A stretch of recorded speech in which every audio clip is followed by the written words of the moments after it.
શિષ્યની અપેક્ષા શું હોય છે? તો કે ગુરુ છે એ પણ મારી સમજની જે સ્થિતિ છે એને આગળ બનાવે, એટલા માટે વાત્સલ્યની અપેક્ષા હોય છે. ત્યાંથી સમજુ બનાવે, બોધ સંપન્ન મને કરે. જીવન ક્રિયામાં ઓલું લખ્યું હતું ને, બોધ બુદ્ધિની અંદર, ત્યાં સુધી પહોંચાડે એ અપેક્ષા હોય છે. બીજું, ગુરુ છે એ જ્યારે હું સ્કૂલે જાઉં છું ત્યારે માતા તરીકે પણ છે, એટલે પ્રેમ અને મમતા પૂર્વક પણ રહે મારી સાથે, એ પણ અપેક્ષા છે. તો શિષ્યની પણ ગુરુ પાસેથી આ મૂલ્યોના અર્થમાં અપેક્ષા હોય છે. જ્યારે આ મૂલ્યપૂર્વક છે એ ગુરુ છે એ એની સાથે ભાવપૂર્વક રહે છે, ત્યારે શિષ્ય છે એની અંદર વિદ્યા ગ્રહણ થાય છે.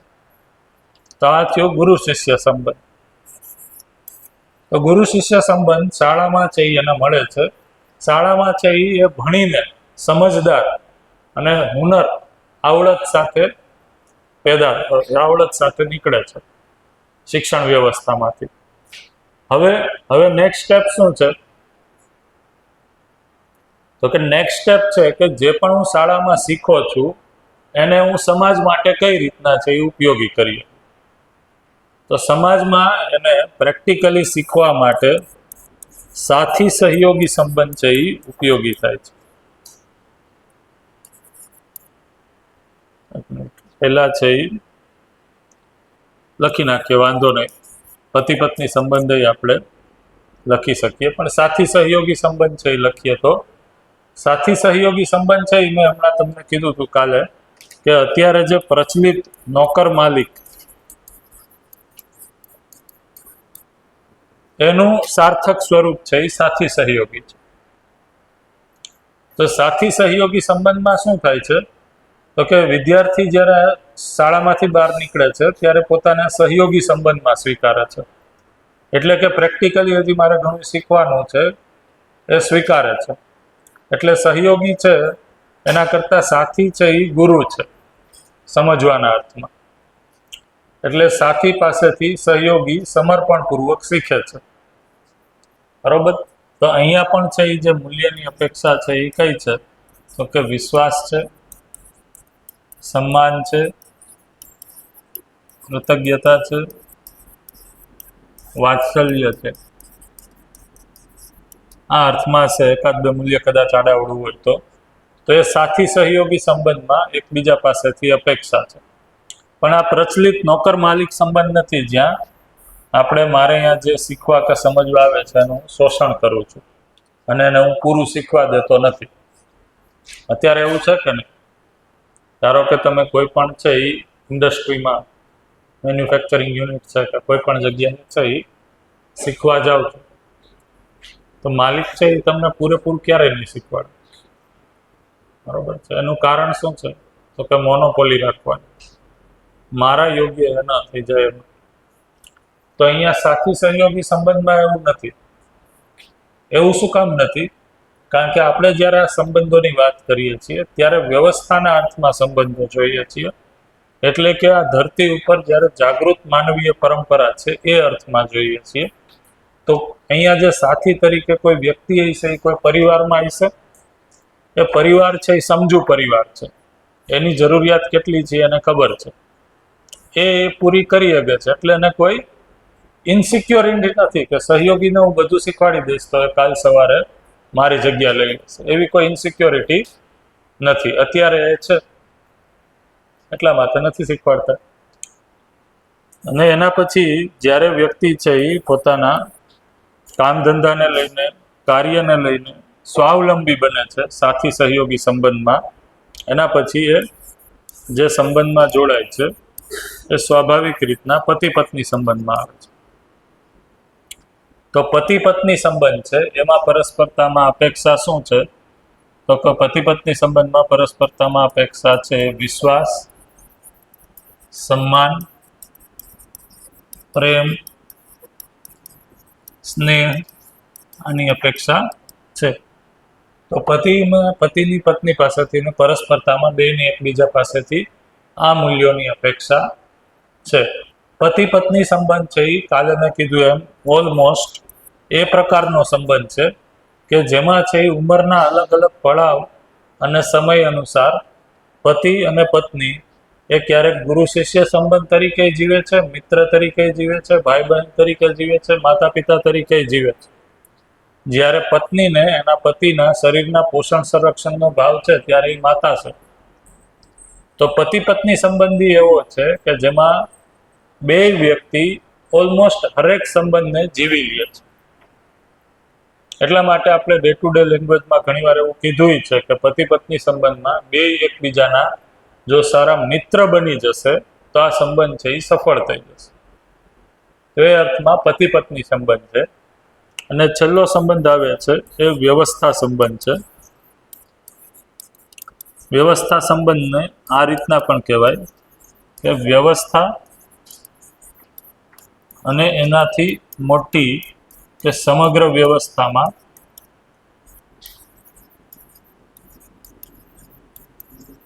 ભાગીદારી સંબંધ.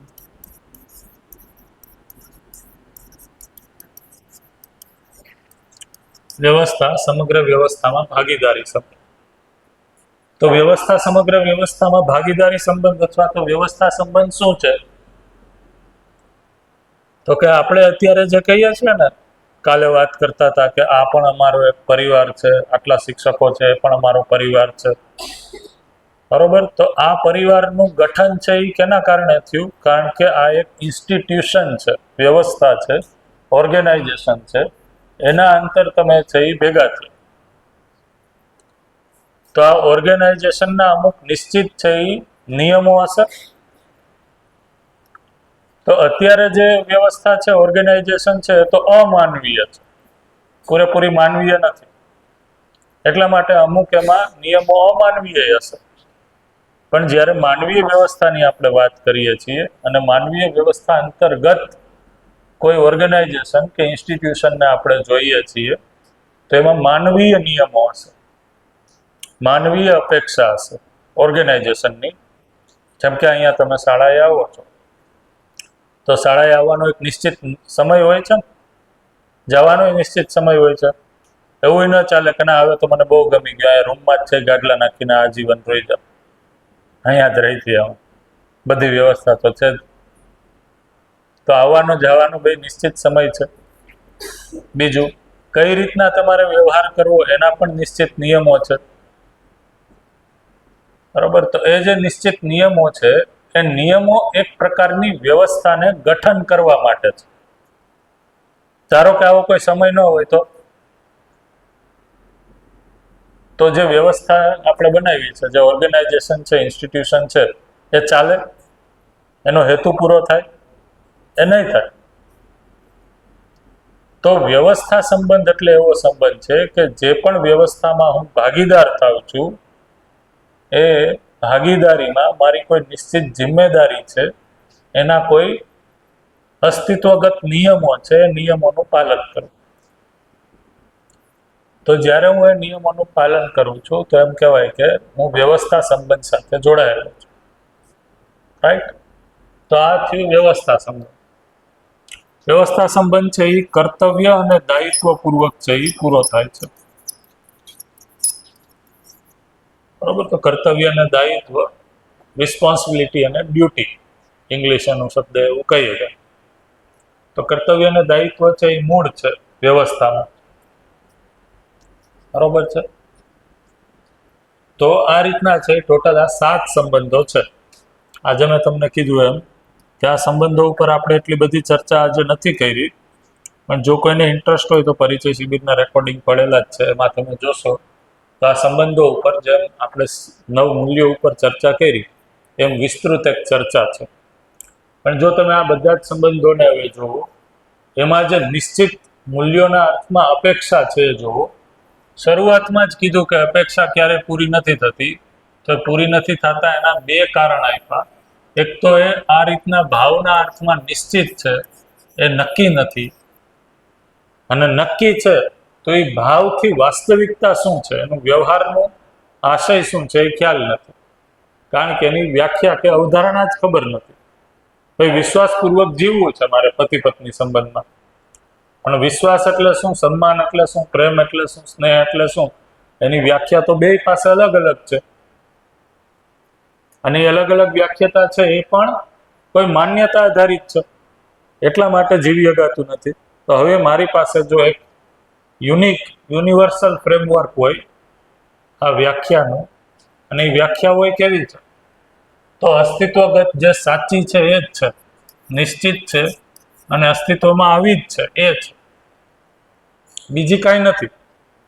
કઈ રીતના કહી શકાય? તો કે પતિ પત્ની સંબંધમાં જ્યારે આ ભાવને તમે પૂરો નિર્વાહ કરો ત્યારે એની તૃપ્તિ જોવા મળે જ છે, અને નથી થતો તો અતૃપ્તિ છે, અસફળ છે એ સંબંધ, રાઈટ? તો એના આધારે આપણે કહી શકીએ, જે કદાચ પહેલા બીજા દિવસે ચર્ચાઓ આના ઉપર આવી હતી, કે અપેક્ષાઓ તો છે એ પૂરી જ નથી થતી, તો અપેક્ષાઓ સાચી નથી એટલે પૂરી નથી થતી. અસ્તિત્વગત સંબંધો છે એ આટલા છે, એ સંબંધોમાં મારી અમુક નિશ્ચિત અપેક્ષાઓ અરસપરસ બેયની હોય, એને હું સમજીને પૂરું કરું તો એ પૂરી થાય. તો એક કારણ તો એ છે અપેક્ષા છે એ નિશ્ચિત ખ્યાલ નથી, અને બીજું છે એ મને મારું જ સ્વરૂપ ખબર નથી. મારું સ્વરૂપ એટલે માનવ તરીકે હું શરીર છું એ જ ખ્યાલ છે, એટલા માટે હું આ અપેક્ષાઓ જે થોડી ઘણી મને ભાસમાં આવે છે, આભાસમાં આવે છે, એ પૂરી નથી કરી શકતો, કારણ કે શરીરથી બધી અપેક્ષા પૂરી નહીં થાય, રાઈટ? તો એટલા માટે પૂરી નહીં થાય. એટલા માટે છે પહેલા સમજવું પડશે મારે પોતાને, એ સમજાઈ જાય પછી એ નિશ્ચિત અપેક્ષાઓ કઈ છે સમજવું પડશે. અને જેવી એ પૂરું કરવા માટે હું એક પગલું ભરીશ અને જે તૃપ્તિ થશે, તમને તરત જ અહેસાસ થશે કે ઓકે, જીવી શકાય છે આ રીતના, રાઈટ? તો અહીંયા છે એ પરિવારમાં વ્યવસ્થાનું સ્વરૂપ છે એ પૂરું થાય છે. 4 જગ્યાએ વ્યવસ્થા જોવાની હતી, માનવમાં વ્યવસ્થા અને પરિવારમાં વ્યવસ્થા આપણે જોઈ. હવે આવે છે સમાજમાં વ્યવસ્થા. તો સમાજમાં વ્યવસ્થા તો આપણે મેં કીધું એમ કે વિસ્તૃત ચર્ચા આજે આપણે નથી કરતા, પણ હું છે એ ખાલી તમને હિન્ટ આપી દઉં. ત્રીજું છે એ સમાજમાં વ્યવસ્થા છે એટલે શું? સમાજમાં વ્યવસ્થા, અત્યારે સમાજમાં પ્રોબ્લેમ શું છે એ કયો એટલે યાદ આવે, ત્યાંથી સ્ટાર્ટ કરીએ આપણે. સમાજમાં સામાજિક પ્રોબ્લેમ શું છે?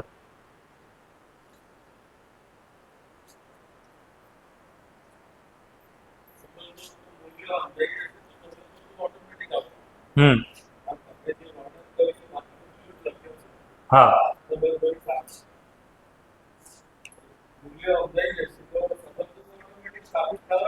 થવાના કોઈ નથી.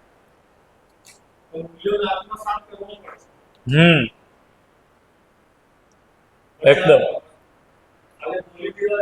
નહીં થાય. હા, તો જ થાય. તો બોલવું એ પહેલું સ્ટેપ છે, સ્મરણમાં આવી જવું, બરોબર? કાલે મેં કીધું તું સમજાયનો અર્થ શું છે? સમજાયનો અર્થ એ છે કે આચરણમાં આવી જવું, પૂરું.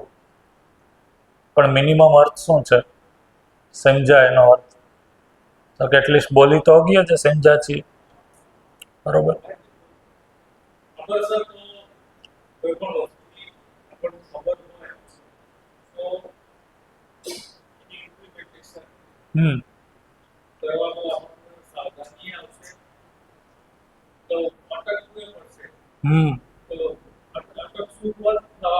હા,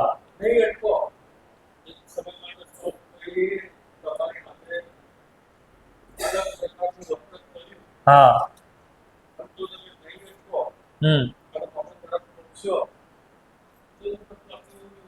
એવું જ. અને ચેક ખાલી એટલું જ કરવાનું છે કે મારે પોતાની જાતને પ્રશ્ન પૂછવાનો, જ્યારે આપણે પોઝ લઈએ ત્યારે, કે પહેલા હું વર્તન કરતો હતો એ, અને હવે મારી પાસે જે ઓપ્શન આવ્યો છે બીજા વર્તનનો એમાંથી કયું વર્તન મારા પોતાના અંગત સુખાકારી માટે જવાબદાર છે, હું એનાથી આરામમાં રહું છું. તો તમને એમ લાગે કે ગુસ્સો કરવો એ જવાબદાર છે, અભદ્ર બોલી દઉં, ભચકાવી લઉં કોઈ પણ તો ખરો. પણ જો તુલનની અંદર આજે પોઝ લ્યો છો, તમે કીધું પોઝ લેવાનો, થોભવાનો, એ થોભીને તમે કરો છો શું જીવન ક્રિયામાં? જો એને ઇન્ડિકેટ કરીએ તો વિચાર કરો છો. વિચાર ક્યાં થાય છે? વૃત્તિમાં. કઈ બે ક્રિયા થાય છે વૃત્તિમાં? વિશ્લેષણ અને તુલન. તો તમે તુલન કરો છો કે એક છે એ પહેલો સોફ્ટવેર છે, માનો પહેલા ઓપ્શન હતો. ધારો કે કોઈ વ્યક્તિ તમારી સામે આવ્યું અને એને તમને અયોગ્ય કાંઈ પણ વાત કરી કે વ્યવહાર કર્યો, તો એને તમે કઈ રીતના રિસ્પોન્ડ કરતા, એનું એક ઓપ્શન જૂનો, અને બીજો ઓપ્શન છે એ હવે વિદ્યાની રોશનીમાં બીજો આવ્યો. તો હવે તમે તુલન કરો છો આ બેયમાંથી. તો એક છે પ્રિયહિત લાભવાળો જૂનો, વિદ્યાની રોશનીમાં ન્યાય ધર્મ સત્યવાળો આવ્યો. આ સમજાય છે? ચિત્રણ થાય છે હું બોલું ત્યારે તમારી અંદર? તો આ બેમાંથી તમે જે સિલેક્ટ કરશો. કાઠું તો પડશે જ. હા હા હમ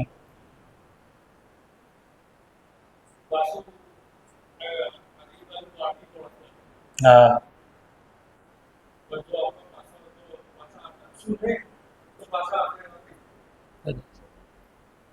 એટલા માટે આજે છેલ્લો દિવસ છે એટલે બધા લોકોને એ પણ પ્રસ્તાવ દેવાની ઈચ્છા છે કે જો તમે આ વસ્તુને નિરંતર છે સમજવા માટે, સાંભળવા માટે, રિપીટેશન માટે, પુનરાવર્તન માટે તમારા અત્યારે જે પણ શેડ્યુલ છે એ શેડ્યુલને અનુરૂપ કોઈ ફ્રીક્વન્સી સેટ નહીં કરો તો 99% પોસિબિલિટી છે કે પહેલાં જે આપણે જે રીતના જીવતા હતા એ જ રીતના જીવતા થઈ જશે. ક્યાંક મનના ખૂણે સૂચનામાં આવી હશે કે આ રીતના છે એ જીવવું યોગ્ય છે, અને જીવવાનું છે 99% પહેલાં જે હતું એ જ રીતના હશે. એના કારણે છે અંતરવિરોધ, અંતર્દ્વંદ વધી શકે અને ખોટો ભ્રમય થઈ શકે. શું ભ્રમ થઈ શકે? તો કે સૂચનામાં છે એના આધારે એવું માની લ્યો કે મને ખબર તો છે જ, પણ જીવવાનું 99% પહેલાની જેમ જ છે, એટલે આચરણ પાછું હતું એ પ્રિયહિત લાભ વાળું જ છે. તો મને ખબર છે એ આપણે શું છે? સૂચના સ્વરૂપે છે. આચરણ તો ફરીથી પાછું જે હતું એને જ છે. તો ભ્રમ એવો થઈ શકે કે મને બધી ખબર છે, બરોબર, પણ આચરણ છે એ ફરીથી પાછું એને જ છે. એટલા માટે શું બધાને સૂચન હતું મારા તરફથી માર્ગદર્શન કે જો તમે વસ્તુને એકચ્યુઅલી તમારા જીવનમાં પરિમાર્જન કે પરિવર્તન માટે ઉપયોગી લાગી હોય તમને, તો તમારે કોઈ એક ફ્રીક્વન્સી બધા લોકોએ સાથે મળીને નક્કી કરવી પડશે. એ ફ્રીક્વન્સીમાં તમે 3 પ્રકારે કામ કરી શકો. પહેલું, કાં તો આની પરિચય શિબિરના જે અમુક રેકોર્ડિંગ છે એ નિશ્ચિત સમય માટે સાંભળો બધા ભેગા થઈ, અને પછી એનું ડિસ્કશન કરો. હા, એનું ડિસ્કશન કરું. વિડીયો છે એ ચાલુ કર્યો ટીવીમાં, ધારો કે 2 કલાક માટે કે 1 કલાક માટે કે 1.5, જે પણ તમને ઠીક લાગતું એ મળ્યા. મિનિમમ 1 કલાક તો રાખવી જ પડશે, એનાથી ઓછામાં નહીં ચાલે. એના પછી એનું ડિસ્કશન, ભાઈ શું સમજાણું બધાને, કોઈ ચર્ચા કરે, બરોબર. કોઈ એક વ્યક્તિ છે એ જે ચર્ચા થઈ એને તારીખવાર સાથે શોર્ટમાં સમરીએ લખે. જો વિદ્યાર્થી તરીકે જ્યારે આપણે આને લેશું આચરણમાં તો જ આ વસ્તુ થશે. જ્યારે આપણે ભણવા બેસીએ ત્યારે કેમ નોટ પેન લઈને, તો આ મને બહુ પ્રેક્ટિસ ગમે. શિક્ષકો એ શું કરે, એટલીસ્ટ એની પાસે નોટ પેન તો હોય. સમાજના લોકોને એ ટેવ ન હોય, એટલે બેઠા હોય એમ, હા હા કર્યા, એમાંથી અડધું યાદ ના હોય, બરોબર. સાથે એનો ડિસએડવાન્ટેજ એ છે શિક્ષકોનો, શું તો કે લખેલું જ ના રહી જાય એ જોવાનું છે. તો એને ફરીથી પાછું સ્મરણમાં લઈ આવવું, જોયા રાખવું, બરોબર છે. એ અગત્યનું છે. બોલ.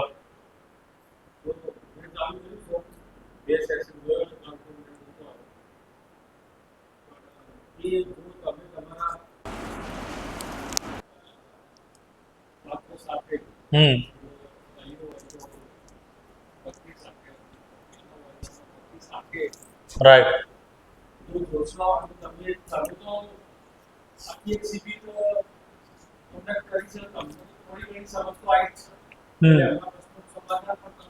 કરીએ. Exactly, yes.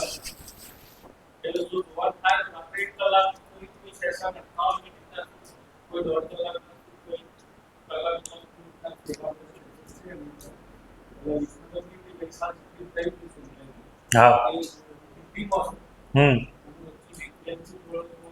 ગુજરાતી લે છે. ચેતનાબેન યા અંજુબેન.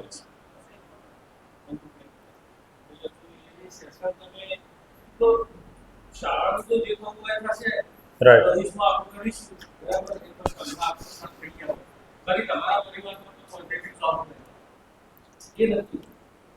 એકદમ. અમે લોકોએ અહીંયા પ્રોગ્રામ સ્ટાર્ટ કર્યો હતો. અમારા ઘરમાં તો એવું હતું કે એક જ વ્યક્તિ સમજવા વાળું વ્યક્તિ હતું, એટલે બીજા લોકો છે એ સમજવાની બદલે વિરોધમાં હતા.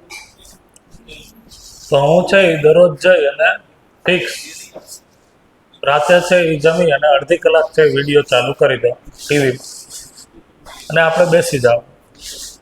હવે કોઈ એ અપેક્ષા નહીં કે ફરજિયાત છે બીજા લોકો સાંભળે છે, પણ આપણે સાંભળવાનું ચાલુ રાખવાનું. આ નિરંતર છે એ નિયમ એક કરી નાખ્યો. તો ઘરના છોકરાઓ છે, વડીલો છે, મોટાઓ છે, એના બધાના કાને છે એ કંઈક સાર્થક વાત પડશે.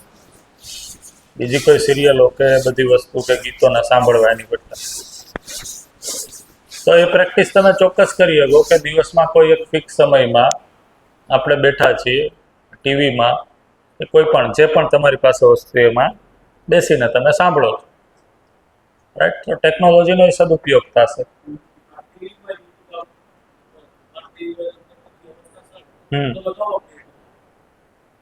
જે પણ તમારી અંદર તમારી પાસે વ્યવસ્થા હોય, સુવિધા હોય એ પ્રમાણે કરો.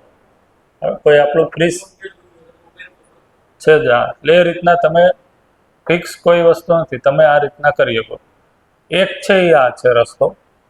બીજો એ છે કે મૂળમાં છે એ મધ્યસ્થ દર્શન છે. તો દર્શન છે એની 14 બુક છે અલગ અલગ હિન્દીમાં લખેલી. તો એમાં છે એક બે બુક છે એ તમે એકલા મીન્સ કે ગ્રુપમાં બેસીને પઠન કરી શકો એવી છો. બીજી બુક્સ છે એમાં તો કોઈ અધ્યયન કરેલ વ્યક્તિ હોય એ સાથે બેસી એને સમજાવે ત્યારે સમજાય એવી બુક છે. તો એવી જે શરૂઆતની બે બુક છે એમાં એક છે એ દિવ્યપથ કરીને છે. તો દિવ્યપથ છે એ બહુ નાની બુક છે અને એ હિન્દી ગુજરાતી બેયમાં અવેલેબલ છે. તમે દશરથભાઈને ફોન કરશો સમર ડાયમંડમાં તો તમારા સ્કૂલ માટે જેટલી જોતી હોય એટલી કોપી કદાચ ગુજરાતી અવેલેબલ છે, મોકલી દેશે. અને બીજી છે એ જીવન વિદ્યા એક પરિચય કરીને છે. તો જીવન વિદ્યા એક પરિચય એ આજે આપણે 7 દિવસની પરિચય શિબિર કરી એવી જ નાગરાજજી પોતે જ્યારે જીવતા હતા ત્યારે પરિચય લીધેલી છે. તો એ જે બોલતા હતા એને ટ્રાન્સક્રિપ્ટ સ્વરૂપે લિપિબદ્ધ કરી અને એક બુક બનાવી છે. તો એ પરિચય શિબિર જ છે. તો એ પણ એક બુક છે. તો આ બે બુક છે એ પરિચય શિબિર કર્યા પછી તમે જાતે એટલે કે ગ્રુપમાં બેસીને પઠન કરવાનું સ્ટાર્ટ કરવા માટે એક શેડ્યુલ બનાવી હતું. બરાબર. છતાંય હું એમ તો કહીશ કે જીવન વિદ્યા એક પરિચય બુક છે એ પણ કોઈ એક્સપિરિયન્સ વાળું વ્યક્તિ સાથે હોય એની સાથે વાંચશો તો વધારે સમજાશે. પણ દિવ્ય પથ છે એ અમને સમજાય જાય એવી બુક છે, કારણ કે એ તો એક પ્રકારની નાગરાજજીની જીવની જ છે, જીવનયાત્રા જ છે. એની આપણે છે એ આજના દિવસમાં ચર્ચા કરવાના છીએ. નાગરાજજીનો જે આ વખતની શરીર યાત્રા છે એ કઈ રહી એના ઉપર એ ચર્ચા આપણે કરવાના છે.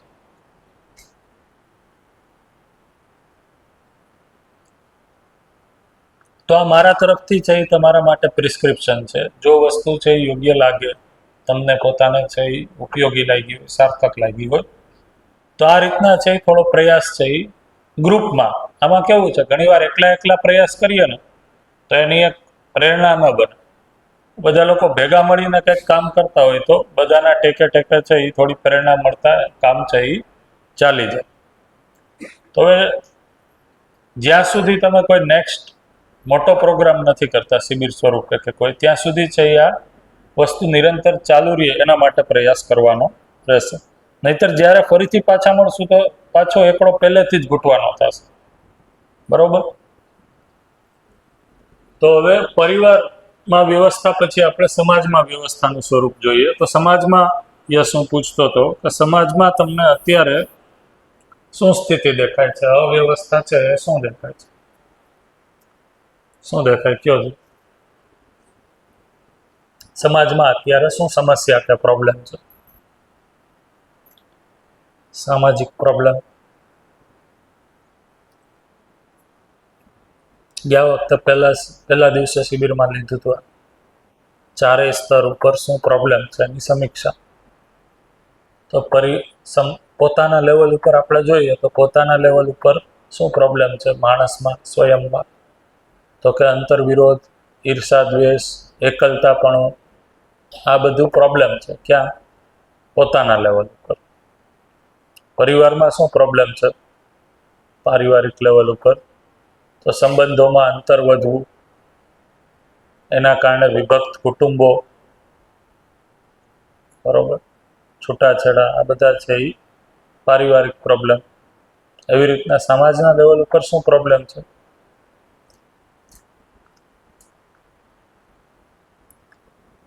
સમાજના લેવલ ઉપર શું પ્રોબ્લેમ છે?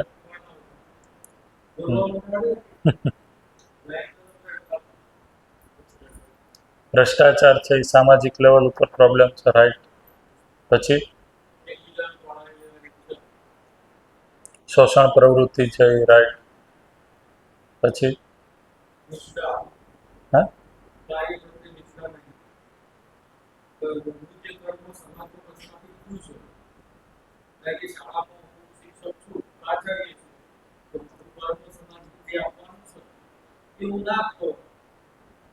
રાઈટ, બરોબર છે. આતંકવાદ છે, વ્યભિચાર છે, ચોરી લૂંટફાટ છે, આ બધા સામાજિક પ્રોબ્લેમ છે, સમાજના લેવલ ઉપર સમસ્યાઓ છે. તો આ છે એ સમાજમાં અવ્યવસ્થા, અફરાતફરી ફેલાવે છે. તો એના માટે છે એ મુખ્ય 5 ભાગમાં છે એ વ્યવસ્થાનું સ્વરૂપ આપ્યું. એ બધી જ જગ્યાએ છે એ વ્યવસ્થાનું સ્વરૂપ શું હોઈ શકે? તો પહેલા કીધું શિક્ષણ, સંસ્કાર, વ્યવસ્થા. અહીંયા વ્યવસ્થાનું સ્વરૂપ શું હોય એ જોવાનું છે. તો શિક્ષણની સાથે જ્યારે સંસ્કાર એટલે કે કેવી શિક્ષણ? તો કે ચેતના વિકાસ, મૂલ્ય શિક્ષાવાળું શિક્ષણ થઈ જાય તો શિક્ષણ વ્યવસ્થા છે એ પૂરી પડશે. ચેતના વિકાસ એટલે શું? ચેતના એટલે જીવન. તો જીવન છે અત્યારે 4.5 ક્રિયામાં જીવે છે, જ્યારે 10 ક્રિયામાં અનુભવ સંપન્નતા સુધી પહોંચી જાય અને કીધું વિકાસ, વિકસિત જીવન. અને મૂલ્ય શિક્ષા એટલે આજે નિશ્ચિત નવું મૂલ્ય આપણે શીખા, એ મૂલ્ય સાથેની શિક્ષણ. તો ચેતના વિકાસ પૂર્વક મૂલ્ય શિક્ષણ છે એ સંભવ છે, રાઈટ. અત્યારે છે એ ઘણા બધા લોકો મૂલ્ય શિક્ષણ આપે છે. એનઈપીમાં મૂલ્ય શિક્ષણની વાત કરી છે ને, પહેલા દિવસે તમે વાત કરતા હતા. પણ મૂલ્ય શિક્ષણ છે એ સફળ નહીં થાય. શું કામ નહીં થાય? શું કામ નહીં થાય? તો એના મૂલ્યોની જો તમે વ્યાખ્યા જોશો તો એ મૂલ્ય છે એ ક્યાંક ને ક્યાંક શરીર સંવેદનાઓને પૂરી કરવાના અર્થમાં જ છે. એ સાર્વભૌમિક મૂલ્ય નથી. 4.5 ક્રિયામાં જ રહી જાય છે, સંવેદનશીલતા સુધી, બરોબર. એટલા માટે ખાલી મૂલ્ય શિક્ષણથી કામ નહીં થાય. મૂલ્ય શિક્ષણનો આધાર છે એ મારી અંદર ચેતના વિકાસ થાય. ચેતના વિકાસ એટલે શું કીધું મેં? શું કીધું? હમણાં જ બોલ્યો, કયો છે? ચેતના વિકાસ એટલે શું કીધું? ચેતના વિકાસ એટલે શું? ચેતના એટલે શું? જીવન. તો જીવનની અંદર અત્યારે વિકાસ નથી, એટલે કે જીવનમાં કેટલી ક્રિયા ચાલે છે? 4.5 ક્રિયા ચાલે છે. તો વિકસિત ચેતના એટલે શું? કેટલી ક્રિયા ચાલશે? 10 ક્રિયા. એટલે કે અનુભવ સંપન્નતા સુધી